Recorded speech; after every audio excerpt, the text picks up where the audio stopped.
Hello everyone! Welcome to Justina 7 Mix Vlogs. And for today's video guys, ayan nakikita nyo, pinapakitaan ko kayo ng prutas na kakaiba. This is native fruits called lipote. Ayan, ito guys yung prutas na kung tawagin ay lipote. Ito ay matatagpuan lang ninyo din sa province. Aywan ko sa ibang province kung meron, pero dito sa amin, kahit dito sa mismong amin guys, meron kami ditong puno ng lipote. May bunga pero napakataas. Ayan, bunga ito, hinog na ito guys. So, ayan ang lipote guys. Ito yung lipote. Ayan o. Ayan o, hinog na yan siya guys. So, color black siya. Kapag hinog, and kapag hilaw naman ay, asa na may hilaw dito eh. Ayan o, may hilaw pa.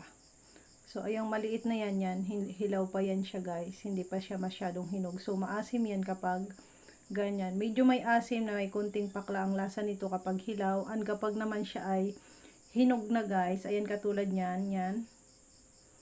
Yan, maitim na siya. Is hinog na yan guys. So, ito guys ay,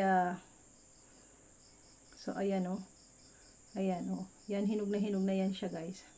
Ito, hinog na yan siya. Wait lang guys. Ayan o, hinog na yan siya guys. Ito ay hinog na.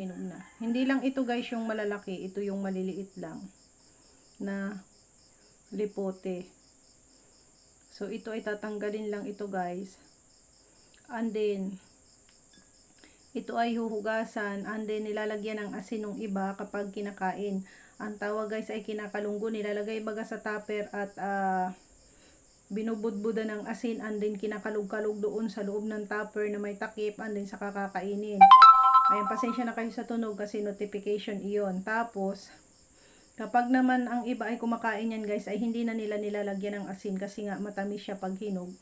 Pero kapag may kahalo pa siya na hilaw, nilalagyan talaga ng iba ng asin. Kasi pwede naman yan din siyang kainin ng hilaw. So, maasim-asim nga lang. Medyo may asim ng kunti kapag hilaw pa siya guys. So, ayan, kapag hilaw pa siya, medyo may kunting asim yan talaga.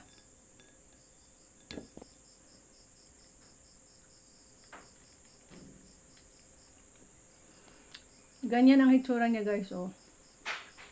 Ayan, hinog. Matamis siya guys. Pag hinog, and then may buto yan siya sa gitna. May maliit siya na buto sa gitna. So, kainin ko tong laman. Ipakita ko sa inyo yung kanyang buto.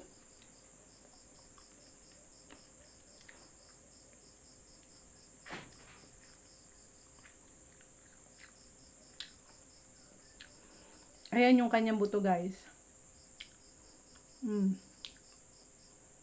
Ganyan yung kanyang buto. So, ayan, sino sa inyo ang kumakain ng prutas na ito na lipote? Ayan. Hindi ito lahat ng lugar ay meron guys. So, dito sa amin, palibhasa meron puno. Kaya, kapag panahon nila ngayon, meron kaming nakakain na lipote. Hindi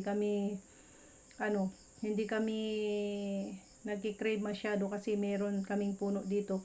Ilang puno yung lipote dito sa aming mismong lugar guys. Dito sa aming mismong lupa ng aking mga magulang kung saan kami ay talagang nakatira, nakabase. So ayan guys, sa mga hindi nakakakilala sa lipote, sa prutas na lipote, this is native fruit. Ayan, ito po ang lipote guys. Ayan ang lipote at hinog na siya at ayan ang itsura ng kanyang buto. Ayan, nagpipink-pink siya guys kapag hilaw pa. Kapag hilaw pa ay color pink na matapang na pink. Kapag hilaw pa. Pero kapag yung pa talaga siya, yung maliliit pa mula pa sa bulaklak, kulay white pa yan sila, kulay white.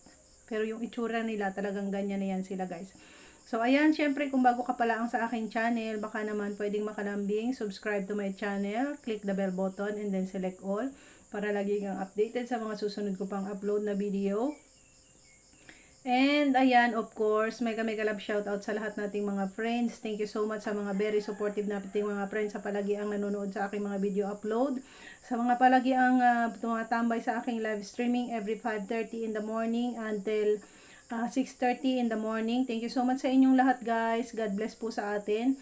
And hanggang dito na lang po ang ating video for today. Thank you for watching and God bless everyone. Bye-bye!